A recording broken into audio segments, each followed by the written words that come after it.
Hey there, I'm Pastor Wynn with Family Harvest Church. We're so excited to be able to partner with the folks over at Eyewitness Bible Series to bring you the Easter series. These dramatic theatrical presentations were selected to be watched each day of Holy Week, starting with Palm Sunday and ending on Easter Sunday. So, each night we will bring you a new episode at 7 p.m. Don't miss it. Wednesday night is a very special night. We will have a roundtable discussion right after the episode. It's entitled Spy Wednesday. You'll want to check it out. So look, settle in and enjoy the presentation as we take you one step closer to Jesus. Tonight's presentation, Holy Tuesday, it's all about Andrew. In order to get a fuller picture of the last week of Jesus' life, you have to read all four Gospels, where each writer emphasizes different events and different details. One of Luke's special points was the opposition of the Pharisees and other Jewish leaders to the ministry of Jesus. In Luke's account, Jesus knew the physical manifestation of the Jewish leaders' emphasis, the temple. It had to come to an end. The temple built by Herod was a magnificent building, but Jesus knew it would have to be demolished in about 40 more years. Jesus also knew the spiritual manifestation of the Jewish leaders' emphasis, right? One of ritual and rule following would soon come to an end as well. So without the temple, many of their religious rites would automatically disappear. While their emphasis on man-made rules might not disappear, it would be shown to be useless. And so the story of the widow's mites, small coins, is well known. As you think of the story, consider that Jesus' mother was a widow. Jesus would rather have known the sacrifice of the woman that was made. We should all learn. He must have already been thinking about his mother and what would happen to her after his death. Imagine the other details of life that Jesus must have considered as he was faced with his impending death. Like all of us, he surely felt he had more to do than in the time that he had left. And as you read the different gospel accounts of the last week of Jesus' life, you will be struck with his desperate efforts to teach his enemies, as well as his friends. Jesus so badly wants to help everyone that he uses his precious time to convince everyone of his truth. However, with time running out, he talks with his followers about the future times and gives them his parting teaching and encouragements. He never sugarcoats their impending trials, but he does let them know that he won't be victorious in the future. He is already victorious. Sit back and enjoy tonight's powerful episode as we all take one step closer to Jesus.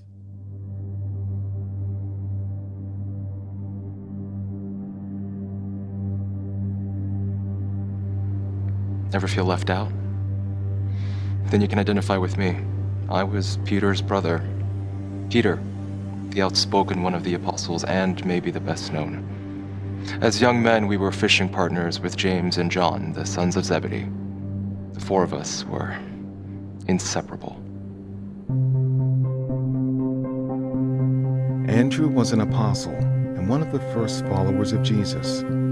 He was almost in Jesus' inner circle, but not quite. Was he not good enough? Or did he not truly understand his situation at the time? We were some of the earliest of Jesus' followers and continued to be very close. But the longer we were with Jesus, the more I seemed to be distanced from the other three. For instance, when Jesus went on the Mount of Transfiguration, he took the other three, but not me. On the night Jesus was betrayed by Judas and he went to pray, he took the other three, but not me. In fact, except for Jesus calling me and then me telling Peter about Jesus, I am hardly ever mentioned, except in the listings of the apostles. Well, John did mention that I pointed out the boy with the 5 loaves and 2 fishes that kick-started the feeding of the 5,000. And I did get to join the other 3 when Jesus talked about the upcoming destruction of the temple. I was certainly never as important as Peter, James, and John. I've wondered all my life why things turned out that way. Not smart enough, not personable enough. Did I do something wrong? Maybe it caused Jesus to not like me as much as the other 3? I would never know during my lifetime why things turned out that way. But as I drew near to the end of my life, here's what I began to think. Jesus knew I depended too much on the other 3, and he wanted me to depend only on him and the Holy Spirit. Jesus knew that I would spend most of my adult life by myself as I went around spreading the gospel. He knew how I needed to develop, even though it made me feel left out. Perhaps you are developing some good characteristics during your time of feeling left out. I was with the other apostles when Jesus left Jericho and started toward Jerusalem. We didn't know it, but Jesus was nearing the end of his life and would spend his last week on earth teaching in his Father's house, the temple. After a long day of walking from Jericho, we approached the towns of Bethphage and Bethany, which are located near the east side of the Mount of Olives, only a few miles from the temple. He turned to 2 of the disciples and told them to go to the next village and find a donkey colt there which no one had ridden, untie it, and return with it. If anyone questioned them, they were to simply say that the Lord needed it. Knowing that Jesus had friends in the area, none of us thought much about the request, other than Jesus didn't seem tired enough to need a donkey. Sometime later, they returned and reported that they had been questioned, as Jesus suspected, and the owners of the donkey had let them have it after hearing their reply. Some of us tossed our cloaks on the donkey since it had no blanket, and Jesus got on to ride. And that's when things went wonky. As our group went along the road, people started laying their cloaks on the ground. We began to understand that Jesus was enacting the role of a king, a victorious king. When we topped the Mount of Olives, it took our breath away. Across the Kidron Valley, the temple was gleaming in the midday sunlight, its gold plating like an ethereal mirror. On the east side of the Temple Mount and on the west side of the Mount of Olives, thousands of families who had traveled for Passover were camped out. Their campfire smokes rose in the air like thousands of fires of sacrifice. We disciples broke out in praise, and the louder we got, the more the crowds in the valley pitched in. As Jesus started down the steep path, more cloaks were placed on his path, people waving palm branches in joyful praise. Blessed is the King who comes in the name of the Lord, and peace in heaven, and glory to God in the highest. Other psalms were quoted, and the people believed they were seeing their Messiah. But their enthusiasm would soon be quenched. The jealous Pharisees in the crowd immediately started demanding that Jesus silence his disciples. He told them that if his disciples were quiet, the very stones would praise instead. As he neared the Kidron Valley at the bottom of the hill, Jesus began to weep. In words that none of us could fully comprehend, he began to prophesy about the upcoming destruction of the city and the temple. He knew Jerusalem was God's special possession, and he could see its destruction as surely as he could see the dust and rocks on the path in front of him. He also knew that its future could change if its citizens would just recognize him as Lord. He also knew that they would not. Let's pause. I need to point out something important for you to remember as you read any of the Gospels. None of them were written in strict chronological order like you're used to. The writer's intent was to impart truth, not follow a writing convention, an unimportant writing convention at that. Luke uses this time in his narrative to talk about Jesus cleansing the temple, while Mark and Matthew place that event much earlier in their narratives. Regardless of when Jesus cleansed the temple by driving out the money changers, or if he did it 2 different times, you can rest assured that it did happen. For several days in the last weeks of his life, Jesus kept a predictable pattern. He would rise early and pray, walk to the temple with his disciples and teach the people, and then return to the Mount of Olives where he would spend the night. The Jewish officials were so unhappy with Jesus that they wanted to kill him. But the people were so enamored with him that the officials couldn't risk a riot. The Roman soldiers in the Antonia fortress at the northwest corner of the temple grounds, they were just waiting for an excuse to exert their superiority, and a riot would be a perfect excuse. The Jewish officials tried to downplay Jesus to the people so they could maintain their own authority, but he would turn the tables on them. One day they went directly at him by asking him by whose authority he taught. They were accustomed to exerting authority that they had given each other, or the authority that came from being a descendant of Aaron. Apparently they hadn't learned that Jesus wasn't an easy victim. Jesus replied, "I will also ask you a question. Tell me, John's baptism, was it from heaven or of human origin?" That confounded them. Many of them had been baptized by John the Baptist, and the entire crowd revered John as a true prophet. They knew the crowd would violently turn on them if they said human origin. They didn't want to agree that John was a prophet, so they replied that they didn't know where it was from. Jesus then refused to answer their question, which delighted the crowd. Another time, they wanted to trap Jesus into saying something that could cause the Romans to take him away. Knowing that people hated paying taxes to the Romans, the Jewish authorities asked the precarious question, is it right for us to pay taxes to Caesar or not?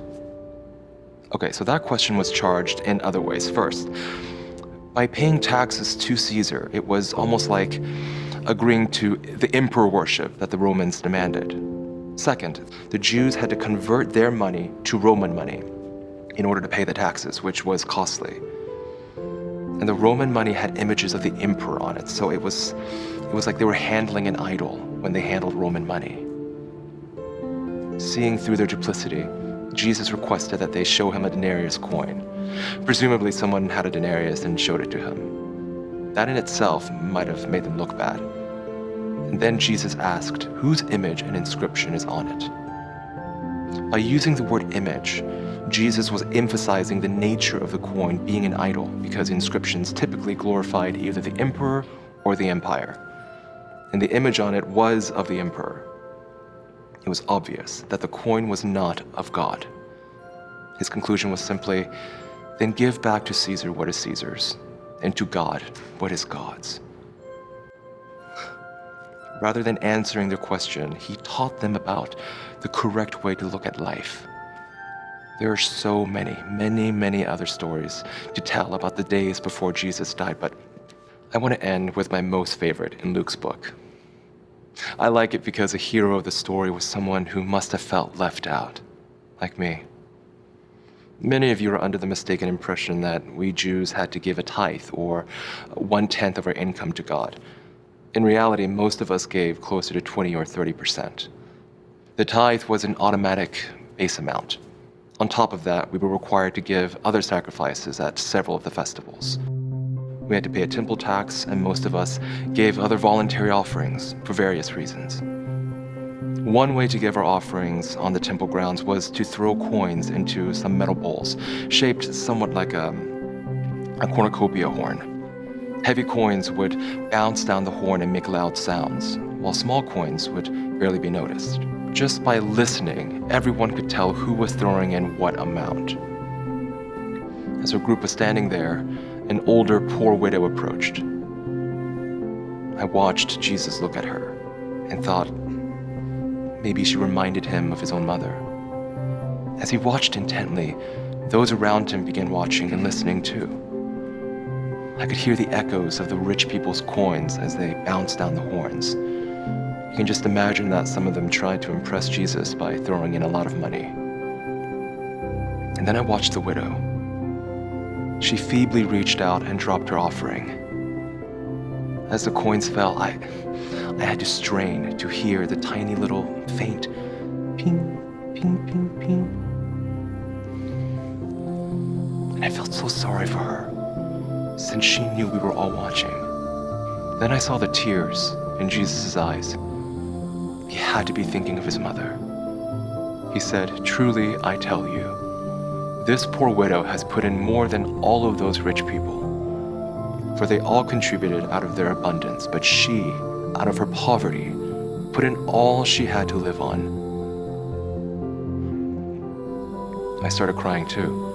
The poverty of that widow was in stark contrast to the wealth of the temple and many of the Jewish leaders. Much of the temple and its ornaments were gold-plated or made of solid gold.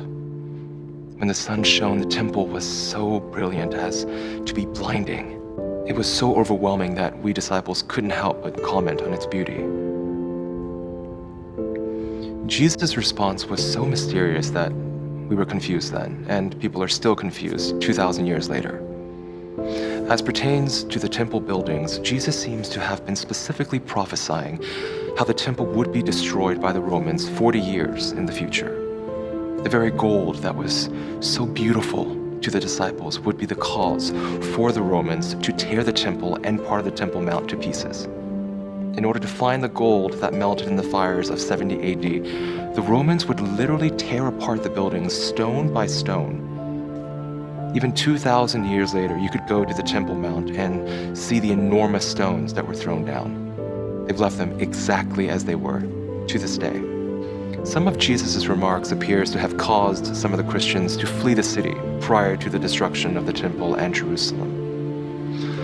Although Jesus' prophecies seem to be relatively straightforward concerning the temple, it is far from clear how Jesus addressed the topics concerning the end of the age, when he would return, and other subjects. For that reason, the chapters of Matthew 24 and 25 and Luke 21 are rich material for those who study prophecy. Without being flippant or understating the importance of Jesus' prophecies, I'll sum up what Jesus said. Nobody knows when the end will come, either for any person or for the world. So always be ready. Be ready by preparing to withstand persecution and by behaving as a disciple of Jesus. Every day, approximately 152,000 people die in the world. Yesterday, the world ended for approximately 152,000 people. You are wise, Jesus says, if you are ready for your world to end, and foolish if you're not. Loneliness, feeling left out. That's how I started my story. I couldn't see how Jesus was getting me ready.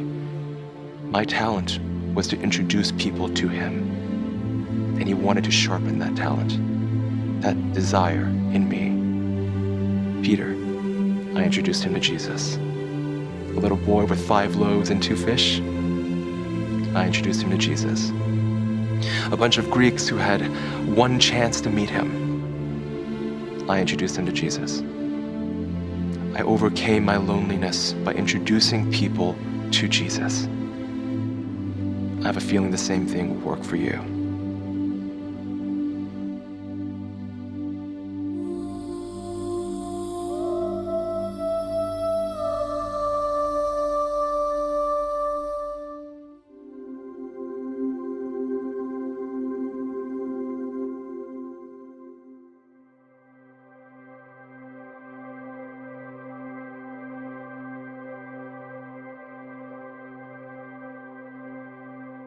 My name is Mitchell Bearden. I'm 32 years old. I was born here in Nashville, raised in the town Kingston Springs. I was very blessed growing up. Good family. Didn't miss out on any opportunities that other kids had. My junior year in college, we were having a backyard football competition, and I tore a disc in my back. Went to the doctor and was prescribed painkillers. I never felt like an addict or anything like that because it was prescribed and, a doctor was telling me to take them. I guess that's kind of what started the denial part of being an addict. Mitchell went to college at MTSU, and all this was going on while he was in college, and so I wasn't there to see things. And when he came home from college, there was a child I didn't really know.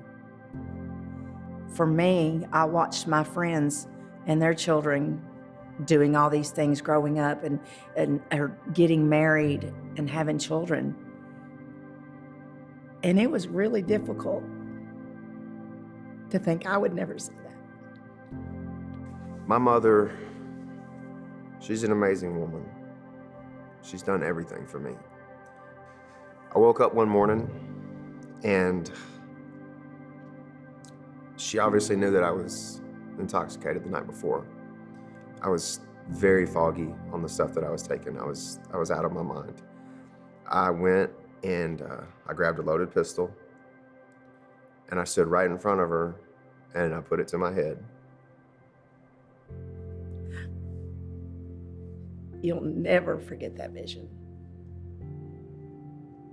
Never. I really thought he was going to do it. That's when I called the police and had him take him in, because I knew they would. I'd been told that if he threatens to take his life, that when we call the police, that they'll hold him for 10 days. And I thought, that's 10 days that I know he'll be alive. I can remember laying there at night, having nobody to call. My phone wouldn't ring. Every time the phone rang, and it was him, I couldn't really even bear to answer the phone because there was nothing good from any phone call I got from him. I went it was over a year without speaking to my mother. And then every night when you lay down and go to bed, you wonder, where's your child sleeping? Because I knew he didn't have anywhere to stay. He had lost his friends, his family. You look up one day and you are what you despise. And it's tough. And you just lay there and it's really hard to go to sleep. It was hell every day, the longest days of your life. And all a mother wants for her child is to see them grow up and be happy. And after 10 years, I never thought that I would have that peace, or that he could have that peace. And then I found the Hope Center. This has been the hardest thing I've ever done in my life, by far. It has been an uphill battle the whole way. He really wasn't excited about going somewhere where he knew he was going to have to work and not get a paycheck, or, that didn't really set well with him. There were tough times. You're gonna get angry. You're not gonna get enough sleep. You're gonna work hard. Once I was able to see him, I saw that he was changing from the inside out. It wasn't until I went through the Hope Center that I realized that what God actually wanted from me, and it wasn't to believe in him. It was to follow him. They didn't try to give him medicine to get over his addiction problem, which they had before so many times at other places. And they pray their way through that. But I'm to a point now, I've gained my family back. I've had a woman come into my life that's absolutely just opened my eyes to a whole new world, really. I can't explain how happy I am. I have my son back, and he was missing for a long time. I have him back. He's engaged now to a wonderful woman. And I'm going to have those things that everybody else has because of the Hope Center. More importantly, it's not about me. My son is going to have what he's supposed to have. And he has an opportunity to make a great life for himself. And that's what the Hope Center has given us. Hope Center, it's all about hope.